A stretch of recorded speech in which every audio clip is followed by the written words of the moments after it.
आज आपण बनवतोय अगदी सोप्या पद्धतीने खूप सारे लेयर्स असलेला रसरशीत पाकातला खाजा। तर खाज्यालाच आपण चिरोटा देखील बोलतो।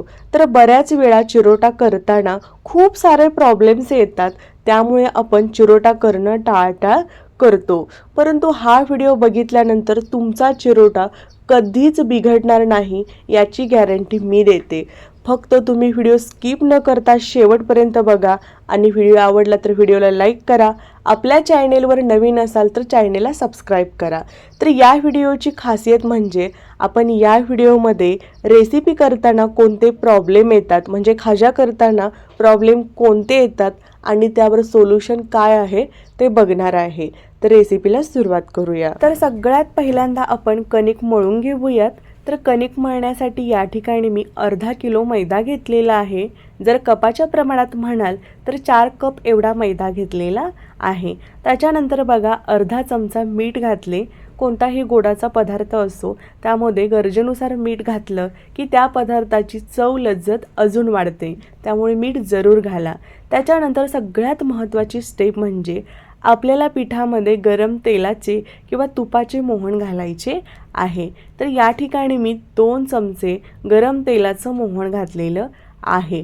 तर अशा प्रकारे तेलाचं किंवा तुपाचं मोहन घातल्यामुळे जो कोणता आपण पदार्थ करतोय ना त्याचा रंग तळल्यानंतर एकसारखा होतो आणि तो पदार्थ खुसखुशीत देखील होतो। त्यामुळे तेलाचं किंवा तुपाचं मोहन नक्की घाला।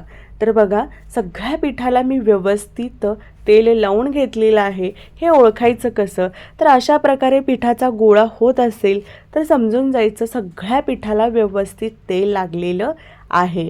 आता त्याच्यानंतर पुढची गोष्ट, आता आपल्याला यामध्ये थोडे थोडे पाणी घालून या पिठाचा घट्ट गोळा बनवायचा आहे। तर गोळा कितपत घट्ट बनवायचा आहे हे बघा। तर बघा आपल्याला पुरीसारखी घट्ट कणिक मळून घ्यायची नाही, आपल्याला त्यापेक्षा थोडीशी हलकी घट्ट कणिक मळून घ्यायची आहे। खूप जास्त पातळ नको आणि खूप जास्त घट्टही नको, आपल्याला मध्यम घट्ट कणिक मळून घ्यायची आहे। तर हे बघा कणिक मळून झाली। आता आपल्याला ही कणिक 20 ते 25 मिनिट भिजत घालायची आहे। तर कणिक भिजते तोपर्यंत आपण साठा बनवून घेऊयात। तर साठा बनवण्यासाठी एका वाटीमध्ये 1 चमचा तेल घेतले। या ठिकाणी तुम्ही तूप घेतले तरी देखील चालेल। आता आपल्याला या तेलामध्ये जेवढा बसतोय तेवढा मैदा किंवा कॉर्न फ्लोअर घ्यायचा आहे। तर या ठिकाणी मी 2 चमचे एवढं कॉर्न फ्लोअर घेतलेलं आहे। आता आपल्याला हे पीठ एकाच डायरेक्शनमध्ये फेटून याची फाईन पेस्ट बनवायची आहे। तर हे बघा एकदम स्मूथ अशी मी फाईन पेस्ट बनवून घेतली। तुम्ही बघू शकता याची कन्सिस्टन्सी आपल्याला अशा प्रकारे ठेवायची आहे। साठा तयार आहे। आता आपण यानंतर लगेचच पाक बनवून घेऊयात। तर पाक बनवण्यासाठी एका पातेल्यामध्ये अर्धा किलो साखर घेतली। कपाच्या प्रमाणात म्हणाल तर 2 कप एवढी साखर घेतलेली आहे। आता आपल्याला यामध्ये साखरेच्या निम्मे पाणी घ्यायचे आहे। जर तुम्हाला खूप जास्तच रसरशीत खाजा हवा असेल तर तुम्ही या ठिकाणी 1.5 कप एवढं पाणी घेतलं तरी देखील चालेल। आता आपल्याला ही साखर पूर्णपणे विरघळून घ्यायची आहे। तर बघा या ठिकाणी 2 प्रश्न उभे राहतात। त्यातील पहिला प्रश्न असा आहे की पाक करताना चुकतो, त्यामुळे खाजा व्यवस्थित पाक शोषून घेत नाही। तर आपल्याला खाज्यासाठी 1 तारी पाक लागतो। जर आपण 1 तारीपेक्षा जास्त घट्ट पाक बनवलात तर खाजा पाक शोषून घेत नाही, त्यामुळे पाक आपल्याला व्यवस्थित 1 तारी बनवून घ्यायचा आहे। तर बघा या ठिकाणी मी साखरेचं पाणी 4 ते 5 मिनिट उकळवून घेतलेलं आहे।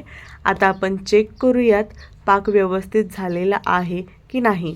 तर गॅस आपल्याला पूर्णपणे कमी करायचा आहे आणि अशा प्रकारे आपल्याला पाक चेक करायचा आहे। जर दोन्ही बोटाच्या मध्ये एखादी तार बनत असेल तर समजून जायचं पाक 1 तारी झालेला आहे। तर बघा या ठिकाणी 1 तारी पाक तयार आहे। आता दुसरा प्रश्न असा होता, तर पाकातील खाजा हलका काळसर दिसतो। तर का काळसर दिसतो हे लक्षात घ्या। जी साखरेची मळी असते ना त्यामुळे खाजा हलका काळसर दिसतो, अगदी पांढरा शुभ्र दिसत नाही. तर बघा आपल्याला ती मळी याच ठिकाणी काढून घ्यायची आहे. एक तर तुम्ही पाकामध्ये 1-2 चमचे लिंबूचा रस घाला किंवा मग 4 ते 5 चमचे दूध घालून मळी काढून घ्या. तर तुम्ही लिंबूचा रस घातल्यानंतर बघू शकता जो पाक आहे तो पूर्णपणे स्वच्छ झालेला आहे. आता शेवटी आपल्याला यामध्ये चिमूटभर वेलची पूड घालायची आहे. आपण गॅस बंद करूनच ही प्रोसेस केलेली आहे. तर त्यानंतर पुढे तर ही कणिक आपण 15 ते 20 मिनिट भिजत ठेवलेली होती. बघा मस्त मऊसूत भिजलेली आहे. आता कणकेवर थोडंसं तेल घालूयात आणि कणिक पुन्हा एकदा मर्दून मळून घेऊयात. तर अशा प्रकारे कणिक मर्दून मळून मऊ केल्यामुळे जी आपण पोळी लाटणार आहे ना, ती पोळी आपल्याला पाहिजे तेवढी पातळ लाटता येते. तर आपल्याला याच ठिकाणी कणिक मऊसूत मळून घ्यायची आहे, जेणेकरून पुढे लाटताना प्रॉब्लेम येणार नाहीत. तर हे बघा कणिक मळून झाली. आता आपल्याला याचे उंडे बनवायचे आहेत. तर उंडा आपल्याला चपातीच्या उंड्या एवढा बनवायचा आहे. यापेक्षा मोठा बनवू शकतो, परंतु लाटताना आपल्याला पोळी पातळ लाटायची असते. जर चपातीच्या उंडा एवढा उंडा केला की लाटायला सोपं पडतं, तर त्यापेक्षा मोठा केला की जरा लाटायला अवघड जातं. त्यामुळे चपातीच्या उंडा एवढाच उंडा करून घ्या. तर आपल्याला खाज्याला जेवढे लेयर्स द्यायचे आहेत ना, तेवढे आपल्याला उंडे बनवून घ्यायचे आहेत. तर आपण 3 उंड्यापासून सुरू करू शकतो. तर 3 उंड्यापासून ते पुढे अनलिमिटेड आपण त्या खाज्याला लेयर्स देऊ शकतो. तर बघा आपण 6 लेयरचा खाजा बनवतोय, म्हणून 6 उंडे बनवून घेतलेले आहेत. बाकीची कणिक झाकून ठेवली. आता पहिली पोळी लाटून घेऊयात. तर आपल्याला कोरड्या पिठाचा वापर करून पोळी लाटायची आहे. जेवढी होता होईल तेवढी आपल्याला या ठिकाणी पातळ पोळी लाटायची आहे. तर तुम्ही या ठिकाणी बघू शकता एकदम पातळ कर्नाटकी स्टाईल पोळी मी लाटून घेतलेली आहे. बघू शकता. तर मस्त पातळ पोळी मी लाटून घेतली. आता ही पोळी आपल्याला एखाद्या ताटात ठेवून कपड्याने झाकून ठेवायची आहे, जेणेकरून पोळी वातड होऊ नये. तर बघा पोळी झाकून ठेवली. आता सेम पद्धतीने आपल्याला दुसरी देखील पोळी लाटून घ्यायची आहे. तर कोरड्या पिठाचा वापर करून पोळी लाटून घेऊयात. तर या ठिकाणी तिसरा प्रश्न, खाजा खुसखुशीत न होता मऊ होतो, वातड होतो. त्यातील पहिलं सोल्युशन आहे ते म्हणजे आपल्याला याच ठिकाणी पोळी पातळ लाटायची आहे. कारण आपण जर जाड पोळी लाटली तर खाजा बनवल्यानंतर ज्यावेळेस आपण तळायला घेतो ना, तो आतपर्यंत व्यवस्थित तळला जात नाही. जर पातळ पोळी असेल तर तो खुसखुशीत तळला जातो. त्यामुळे आपल्याला पोळी पातळ लाटून घ्यायची आहे. तर हे झालं त्याचं पहिलं सोल्युशन. दुसरं सोल्युशन तुम्हाला पुढे बघायला भेटेलच. तर सेम पद्धतीने आपण सगळ्या पोळ्या लाटून घेऊयात. तर हे बघा सगळ्या पोळ्या मी लाटून घेतल्या. बघू शकता पातळ अशा पोळ्या मी लाटलेल्या आहेत. तर आता खाजा बनवायला घेऊयात. पोळ्या तयार आहेत, साठा देखील तयार आहे. त्यातील पहिली पोळी मी घेतली. आता या पोळीवर आपल्याला साठा लावायचा आहे. तर साठा लावताना आपल्याला खूप जास्त साठा लावायचा नाही, थोडासा साठा लावायचा आहे. तो साठा आपल्याला सगळ्या पोळीवरती पसरवून घ्यायचा आहे. तर साठा बघा सगळ्या पोळीला व्यवस्थित लावा, कारण लेयर्स आपल्याला यायला हीच स्टेप खूप महत्त्वाची आहे. दुसरी देखील पोळी घेतली. आता दुसऱ्या देखील पोळीला वरती आपल्याला साठा लावायचा आहे. मी अजून एकदा सांगते, साठा व्यवस्थित लावा, खूप जास्त लावू नका, थोडाच लावा, परंतु सगळ्या पोळीला व्यवस्थित लावा, जेणेकरून खाज्याला लेयर्स अगदी व्यवस्थित येतील. तर हे बघा तिसरी देखील पोळी घेतली. आता यावरती थोडासा साठा घेऊयात, खूप जास्त नाही, आपल्याला पाव चमचा साठा घ्यायचा आहे आणि तो पोळीवरती अगदी व्यवस्थित पसरवून घ्यायचा आहे. ज्यावेळेस आपण एखादी पोळी या साठ्यावरती टाकतो ना, हवा असेल तर तुम्ही लाटण्याने लाटून घेऊ शकता बरं का, म्हणजे आतमध्ये जर हवा वगैरे राहिलेली असेल तर ती निघून जाईल, किंवा मग आपला हलका हात त्यावरती तुम्ही फिरवू शकता. तर बघा चौथी देखील पोळी आपण घेतलेली आहे. सेम पद्धतीने वरती आपण साठा लावूयात. तर याच ठिकाणी आपण जर खूप जास्त साठा लावला ना तर ते तळल्यानंतर खायला व्यवस्थित लागत नाही, असं पिठाळ पिठाळ लागतं. त्यामुळे किंचित साठा लावायचा आणि सगळ्या पोळीवरती आपल्याला तो व्यवस्थित पसरवून घ्यायचा आहे. पसरवून घेणं खूप गरजेचं आहे, जेणेकरून लेयर्स येतात. तर हे बघा, सगळ्यात शेवटची पोळी देखील मी घेतली. आता तुम्हाला दाखवते. आपल्याला हलक्या हाताने लाटून घ्यायचं आहे. तर वरती देखील आपण थोडासा साठा लावूयात.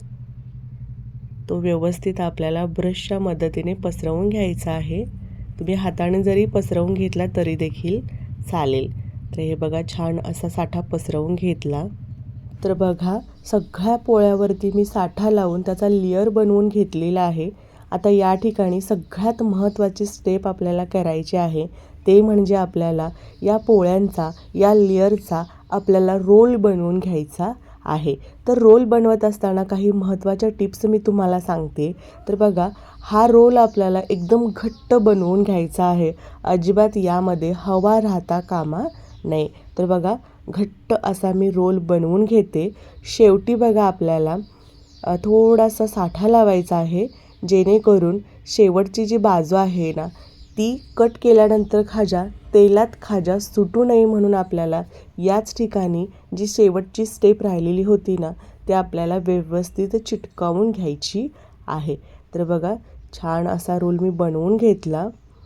आता आपल्याला हा रोल कट करून घ्यायचा आहे. तर आधी आपल्याला शेवटच्या 2 बाजू कट करून घ्यायच्या आहेत. तर बघा, दोन्ही बाजू मी कट करून घेतल्या. आता आपल्याला या रोलचे अर्धा इंच ते 1 इंच तुकडे करून घ्यायचे आहेत. तर काही तुकडे मी अर्धा इंच कट करते, तर काही तुकडे मी 1 इंच कट करते. तुम्ही एकसारखे जरी कट केले तरी देखील चालेल. तर हे बघा, सगळ्या रोलचे मी तुकडे करून घेतले. आता आपल्याला यातील एका तुकड्याला दाखवते तुम्हाला. बरोबरमध्ये प्रेस करायचं आहे, जेणेकरून त्याचे लेयर्स बाहेर पडतात. तर मी सगळे तुकडे प्रेस करून घेतलेले आहेत. आता तळून घेऊयात. तर खाजा तळण्यासाठी तेलाचं टेम्परेचर योग्य घेणे खूप गरजेचे आहे. तर ते तेल ओळखायचं कसं बघा. पिठाची एक गोळी तेलात सोडायची. ती बुडबुडे घेत घेत वरती न येता जागीच बसत असेल तर समजून जायचं खाजा तळण्यासाठी तेल परफेक्ट आहे. कारण आपल्याला खाजा तळण्यासाठी खूप कडक तेल नको आहे आणि खूप जास्त कोमट देखील नको आहे. आपल्याला हलकं कडक तेल खाजा तळण्यासाठी पाहिजे. तर बघा, अजून एक गोष्ट तुम्हाला सांगते. खाजा तळत असताना आपल्याला लो टू मीडियम गॅसवर तळून घ्यायचा आहे. मोठ्या गॅसवर अजिबात खाजा तळून घ्यायचा नाही, कारण तो पटकन तळला जातो. जेवढा तुम्ही मंद आचेवर खाजा तळून घ्याल ना, तेवढ्या जास्त लेयर्स त्या खाज्याला येतात. त्यामुळे नेहमी लो टू मीडियम गॅसवरच खाजा तळून घ्यायचा आहे. तर बघा, अलट पालट करत मी खाजा तळून घेते. आता चौथा प्रश्न असा होता की तेलात खाजा सुटतो किंवा उमलतो. आता कधी सुटतो बघा, आपण एकसारख्या आकाराच्या पोळ्या लाटलेल्या नसतील किंवा मग साठा व्यवस्थित लावलेला नसेल किंवा मग रोल करताना अगदी टाईट रोल केलेला नसेल किंवा मग कट करताना व्यवस्थित कट केलेलं नसेल तर खाजा तेलात सुटतो. तर बघा, पोळ्या आपण एकसारख्या आकाराच्या लाटल्या ना, ती एकावरती एक व्यवस्थित त्याचे लेयर्स होतात. जर एक छोटी एक मोठी आपण लाटलेली असेल ना, तर 100% खाजा तेलात सुटणार आहे. ही गोष्ट लक्षात घ्या. त्यामुळे आपल्याला एकसारख्या पोळ्या लाटायच्या आहेत. आता माझ्या तळणीमध्ये बघा, 1-2 खाजा ना थोडेसे उमललेले आहेत. माझ्याकडून सुद्धा हीच चूक झालेली आहे. त्यामुळे पोळी लाटताना व्यवस्थित एकसारख्या आकाराच्या पोळ्या लाटा. त्यानंतर पुढे आता हे तळलेले खाजा आपल्याला कोमट पाकामध्ये घालायचे आहेत. तर तुम्हाला जे दुसरं सोल्युशन राहिलेलं होतं ना, ते तुम्हाला या ठिकाणी भेटेल. तर आपल्याला खाजा नेहमी कोमट पाकामध्ये घालायचा आहे. जर तुम्ही गरम पाकामध्ये खाजा घातलात तर त्याची शिजवण्याची प्रक्रिया चालूच राहील, त्यामुळे खाजा मऊ पडेल. त्यामुळे नेहमी खाजा असो, गुलाबजामुन असो, आपल्याला हलकं कोमट पाकामध्ये घालायचे आहेत. त्याच्यानंतर पुढे दुसरी बॅच तळून घेऊयात. आता दुसरी बॅच तळताना देखील आपल्याला तेलाचं टेम्परेचर व्यवस्थित चेक करायचं आहे, कारण पहिली बॅच तळल्यामुळे तेलाचं टेम्परेचर थोडंफार कमी जास्त होऊ शकतं. आता दुसरी बॅच व्यवस्थित तळून घेऊया.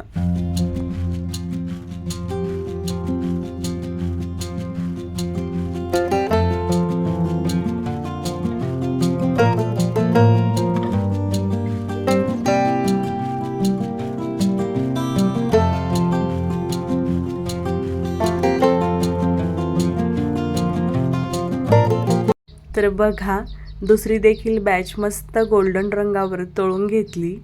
बघू शकता सगळ्या खाज्याला व्यवस्थित असे लेयर्स आलेले आहेत। आता आपल्याला हा गोल्डन रंगावर तळलेला खाजा पाकामध्ये घालायचा आहे। आता पहिली बॅच आपण पाकामध्ये घातलेली आहे, ती बॅच आपल्याला 4 ते 5 मिनिट पाकामध्ये ठेवायची आहे। त्याच्यानंतर आपल्याला ती काढून घ्यायची आहे आणि दुसरी बॅच त्यामध्ये ॲड करायची आहे। आता बघा पहिली बॅच आपण काढून घेऊयात। तर खूप जास्त वेळ आपल्याला पाकामध्ये खाजा ठेवायचा नाही, फक्त एक 4 ते 5 मिनिट खाजा पाकामध्ये ठेवायचा आहे। तर या ठिकाणी तुम्ही बघू शकता मस्त खाजा झालेला आहे। आता ही जी दुसरी बॅच आहे ना, आपण ती पाकामध्ये फक्त 4 ते 5 मिनिट ठेवूयात। तर दुसरी देखील बॅच मी 4 ते 5 मिनिट पाकात ठेवली, त्याच्यानंतर काढून घेतलेली आहे।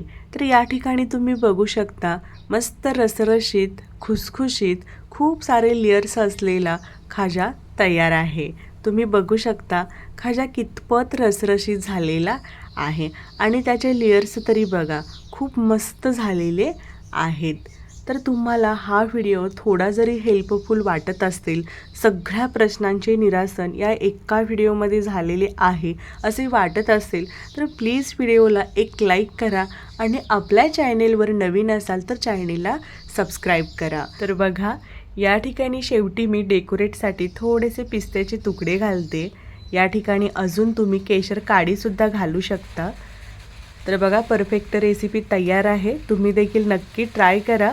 या स्वातंत्र्यदिनी तुम्ही ही गोड रेसिपी नक्की ट्राय करा, तुम्हाला खूप जास्त आवडेल। तर भेटू अशाच एका नवीन रेसिपीमध्ये, तोपर्यंत धन्यवाद।